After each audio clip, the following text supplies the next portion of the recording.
Welcome back to the Stretch the Floor podcast. I'm Matthew here, as always, with Venushan on what might be our final episode of the regular season. Maybe not, maybe one more, but Yeah, there's about 5 or 6 games left for every team, and the playoffs it's kind of been a long time coming.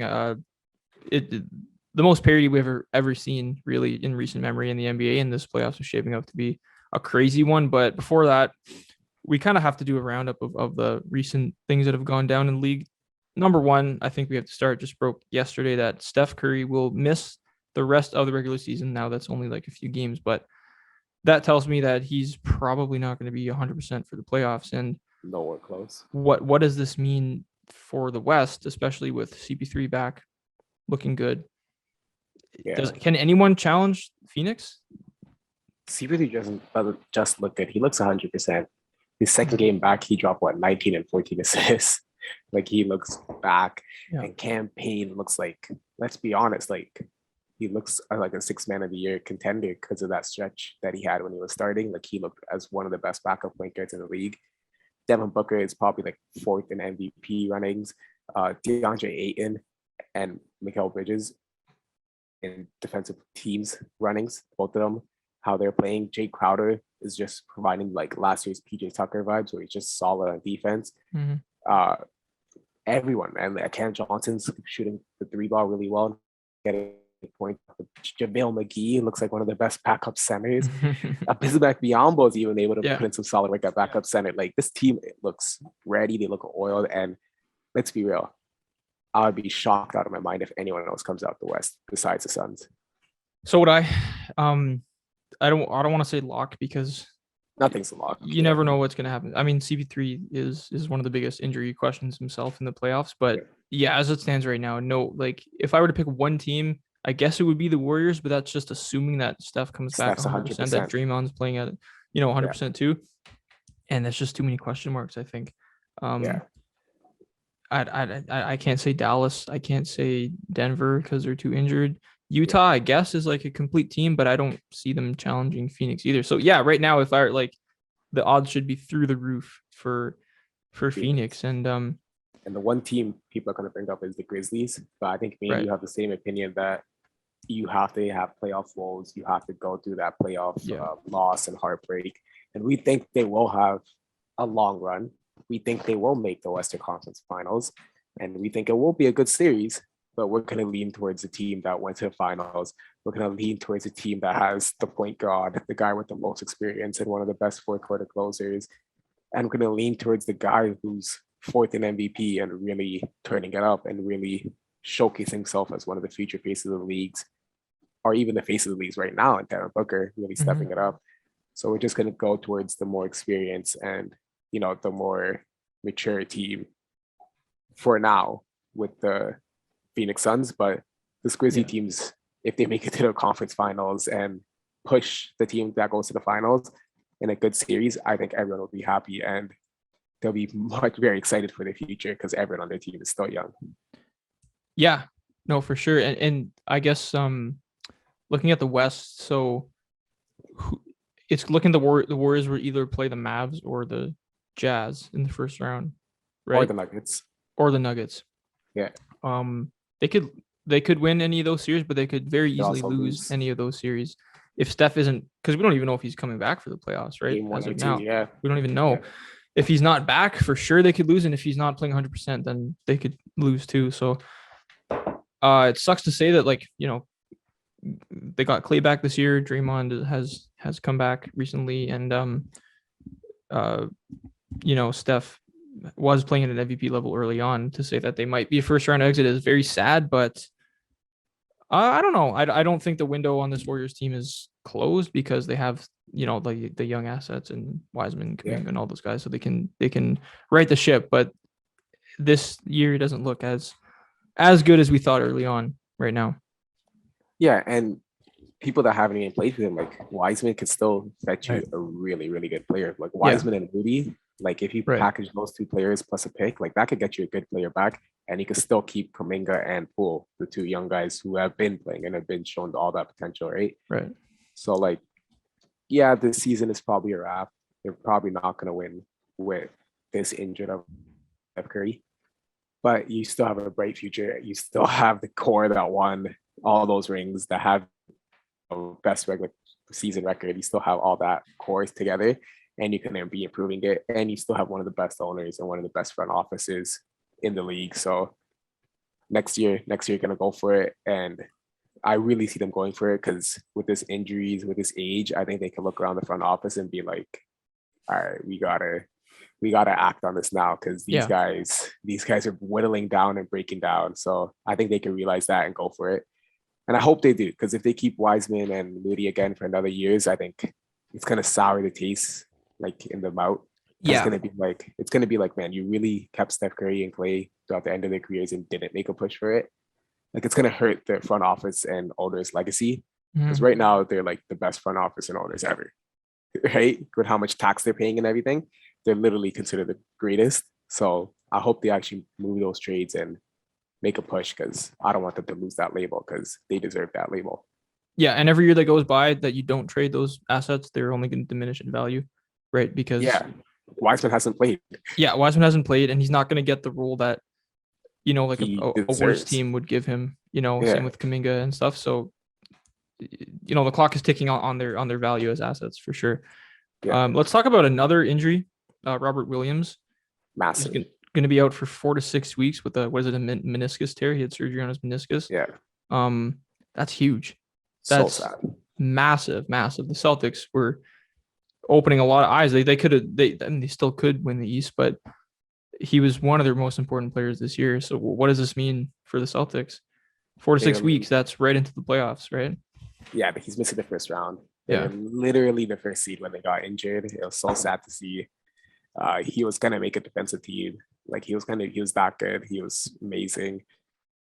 And I hope he comes back next year and it's all good and he's amazing. But the Celtics aren't gonna win a series this year because he's just too important.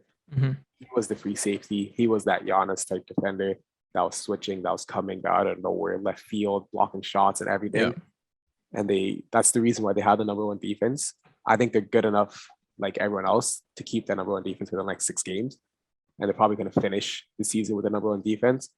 But him and Marcus Smart, like the spear of, the one front handling all the defensive like steals and stuff, and Smart, with then the big shield at the back, to help protect the rim and all that stuff for Robert Williams. It was a very, very fun, interesting defensive scheme. And it just sucks that he's out because Al Horford and Grant Williams, who are now like Al Horford's going to move to the 5, Grant Williams is going to come in and start at the 4.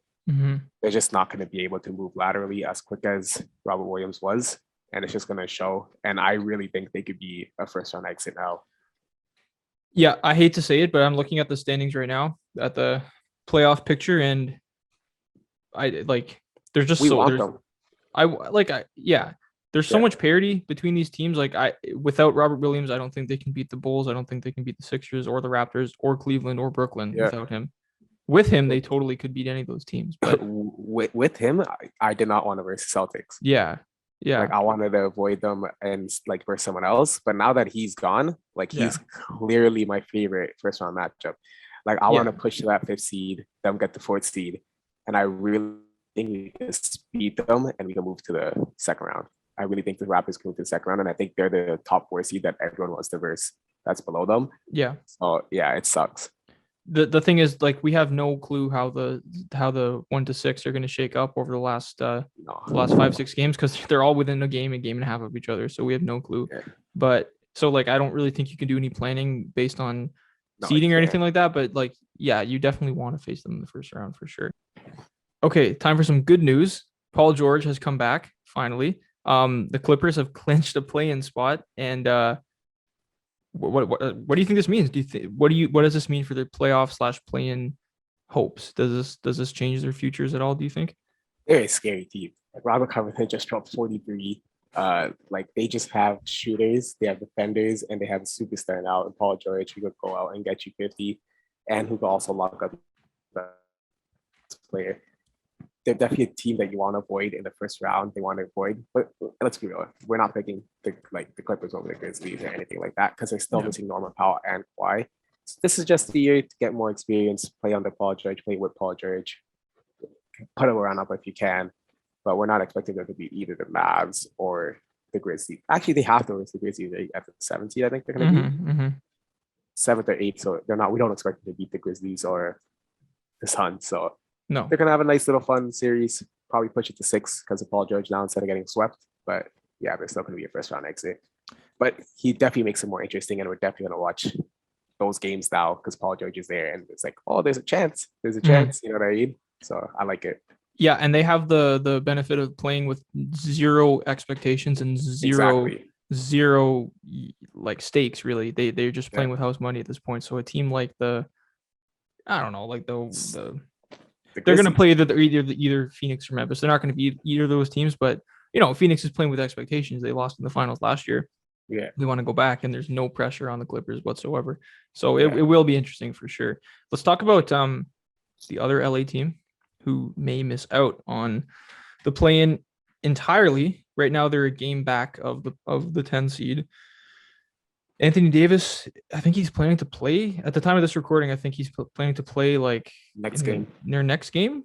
We'll see how he looks, I guess. But do you expect the Lakers to push for that 10 seed or maybe that 9 seed? The 9 seed's probably too far away, but the 10 seed, do you think they can get that? Yeah, I think they will, because at the end of the day, Spurs are tanking. So like they don't have the greatest roster, and they don't really have big bodies like power forwards and stuff. So just because of the lack of roster, and like you're gonna beat a tanking team, you know what I mean? Like But I think with Anthony Davis, they can pull off like a 3-game win streak and be a solid. It's just funner to have LeBron and Anthony Davis in the playoffs. For sure. To see them get swept by Chris Paul will be fun. And I hope that happens, because if Chris Paul sweeps LeBron and then he goes out and beats the Golden State Warriors, and then he goes out and beats the new up-and-coming John Morant and his Grizzlies, and then he goes and beats Giannis, like, damn, that's an impressive ass beating LeBron, Curry, John, and Giannis. That'll be an impressive run. So I hope LeBron makes it just for Chris Paul. Yeah, no, I totally. So I guess we'll talk about this more when the matchups are set. But do you think the Lakers could give Minnesota like a little bit of trouble? Oh, Minnesota for sure. One game. Yeah. But like when they actually run into a series, which is against the Suns or the Grizzlies, I think they're gonna get swept or beat in like 5. But yeah, they could win. They could beat all the playing teams. 7, 8, 9, 10. They could beat all that, because LeBron and Anthony Davis are just that good. Where them and like me, you, and another fan, and then we could potentially, be the 7th seed. That's how good they are, right? Yeah. So yeah, they're good. They're gonna make it to like, they're gonna win all the playing games, but they're gonna lose to probably the number 1 seed Suns. Yeah, agreed. Okay, I think that pretty much does it for the recent news in the NBA. So next week we're gonna do our, like our end of the season awards and all that. But let's talk. We'll talk a little bit about the all defense teams and just defensive player of the year and stuff like that. Yeah, all that stuff. Nothing formal. We'll just talk about it here. So I guess for off the top of your head, all defense first team, who would you go with? Now I guess is Robert Williams off the board now? Robert Williams off the board for me. He didn't make it because it was just like such a good second half. I think he needed to play the whole second half to make it. So my second team starts with my defensive player of the year. This your second team or your first team? No, my first team. Okay. Starts with my defensive player of the year, Marcus Smart. Wow. And then joining him in the backcourt is Matisse Thybulle. I have him as a guard. Then one of my forwards is Mikal Bridges, one of the best defense of the years, the Suns. I think they deserve some recognition, and Bridges will get that for them. Another forward that I have in mind is Giannis, one of the best, probably my second in defensive player of the year. That free safety role that he's developed, insane. And then at my center spot, Rudy Gobert, who's third in my defensive player of the years, rounding out the centers, just a solid defender and one of the best defenders this generation has. I have the exact same as you. I don't really like, as far as guards go, the backcourt goes, I don't really think there's another option right now. Like Marcus Smart has to be in there.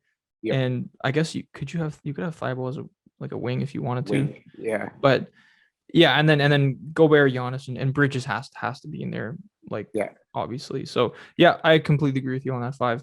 Would Robert Williams be in the first team, do you think, if he I don't think he's surpassed Rudy Gobert, but like him with my second team center, I think will be a good conversation. But I think just him missing the last little bit of the games, I think just going to cause him to miss out on this award. But Mhm. he put up a competition, and I think center is like the hardest part to get into, which is just unfortunate because that's like who the defensive hangs on. But I think the guys above him are like third and fourth in defensive player of the year. Yeah. So quick question. So did you have Marcus Smart as your defensive player of the year as well? Oh, honestly, Or did you have Giannis? yeah, Giannis. Yeah, I haven't Giannis. put like a ton of thought into it, but like as of right now, I would probably go Giannis. It just feels weird giving it to Marcus Smart, but I think Yeah. he's the favorite right now, betting wise. Marcus Smart Yeah. is. The reason I have Marcus Smart getting defensive player of the year is because team defense. If you look at analytics and Yeah. all that, like the Celtics are the first, while the Bucks aren't even top 10. Yeah. And so I just had to give it to Marcus Smart. And I also wanted some change, right? Giannis has Yeah, won yeah. one, Gobert has Yeah. won three. Yeah. Maybe I have voter fatigue, even though I don't vote. So I Yeah. gave it to Marcus Smart. Yeah. But yeah, first team I think is a lock we both agreed on. Second team, I think we will have a lot of disagreements. So give me your second team. Okay, so I had guards. I think we might disagree on. I had some Yeah. trouble with that, but the front court, I think Embiid has to be in there. I think Oh wow. I think Bam has to be in there. Yeah. And Jaren Jackson Jr. I think would round out the front court for me. Yeah. Guard wise, I want to say like DeJounte Murray. Okay. Yeah. So even though like I know they suck, I'll go DeJounte Murray. Yeah. And then I just threw Drew in there. yeah, Holiday. Yeah, Drew Okay. Holiday. Yeah. So I completely agree with you. I have Drew Holiday at DeJounte Murray. Yeah. Then I have Jaren Jackson. But the thing is, Bam and Embiid are both centers. So you can't have them both in. So I have Bam in. And then at my other forward spot, I have Draymond Green. Draymond. Yeah. Only because you can't put Embiid in there because you have to put him over Bam, which I think you want to do because Bam's been better. No, I wouldn't put him over defensively Bam. this year. No, I Yeah. wouldn't. Yeah. So just because of the center rule, you Yeah. can't put him in. But yeah, so Draymond Green gets in. Jaren Jackson is a lock, I think, at one of those forward spots. Mhm. We think Bam's a lock as like the backup center. Yeah. The only other person I was thinking about is Fred VanVleet. Yeah. Low key is a shout. Hey, what about Gary Trent Jr.? Yeah, that's what I'm saying. Him or Fred Yeah. VanVleet. Yeah. But I think Fred VanVleet's like, if you think about the Raptors' defensive identity and like someone who's spearheading it, I think he's the one that would have to get in. Because the Raptors have a top 10 defense without a center. And last year, they're like what? They're like 30th. Mhm. And Fred VanVleet really turned it up. Like he was guarding point guards, his like command of the ball, like he was switching, getting everyone oriented, getting everyone in the right spots, calling out plays that are happening on the field, like, and his good steal rate, his good like one-on-one matching. Him, Gary, OG, like this whole Raptors team deserves credit for how small they were. Like small as in like they don't have a center, but they had a lot of wing size and wing depth. Yeah. And they played really hard. So I think Fred VanVleet and Gary Trent Jr. should get some votes, but I see them both probably missing out to like DeJounte Murray just because he's like leading the league in steals and like he's under that Greg Popovich system, and we know like media likes to give Popovich a lot of defensive like credit and defensive votes, but Fred VanVleet and Gary Trent Jr. are definitely in consideration for that guard spot because even Drew, like the Raptors have a better like team defense. No, you could put Fred over Drew for sure. Yeah, for sure. Yeah. So that's something I would like to see, and that's something I hope happens. But I don't know if it's going to happen because the media always hates on the Raptors, but I wish it does happen. Yeah. I mean, yeah, like the case is like I thought of Fred VanVleet, then I'm like, that's probably like I'm probably biased in saying that. Then I thought about it a little bit more, and it's like, is it really that biased to say that? The Raptors, No, it's not. Yeah, without, like you said, without a center or a top 10 defense. And Yeah. Fred VanVleet is like the quarterback of that defense. Yeah. And Gary Trent Jr. would be like he's a little more risky, he goes for steals and stuff like that. And Fred is kind of just like the steady, like he's like the point guard of the defense, really. Yeah, he totally could. Totally. Yeah. That'll be really impressive because he gets an all-star, all-defensive team. Pascal Siakam's going to make an all-NBA third team. Scottie Barnes should win Rookie of the Year, and the Raptors finish as the 5th seed, all from missing the playoffs last year. Then we get this huge turnaround, and we finally get plays like basketball, like in Toronto. It's going to be such a great season, and I think this award shows and like award stuff should really showcase how much the Raptors improved. Yeah, and Scottie Barnes should win Rookie of the Year. We'll do that next week. We'll talk about that. And we could even win a first round matchup if we get lucky enough and get matched against the Celtics or someone. Yeah. So a lot to look forward to this Raptors season still. And tomorrow, because we're recording on April 2nd, April 3rd is Kyle Lowry's return. Yeah. That's going to be something amazing to look to. Kyle Lowry wrote a little tribute on Players Tribune, which was pretty nice to read. So looking forward to that too. Yeah, it feels like the Raptors are getting a little more respect this year for some reason from the media. Like I saw Scotty Barnes is getting a lot of respect from the media, which is, if he can start off getting the respect now and then just carry that with him, his whole career, maybe things will be different, for us Raptors fans and the US media. But so next week we're gonna be coming with our all of our NBA awards. We'll get into Scotty Barnes, Evan Mobley, all that. And then playoff time right after that. That's crazy. Best time of basketball. Best time of the year for sure. But until then, thank you everyone for listening to this one. We'll be back next week like we always are.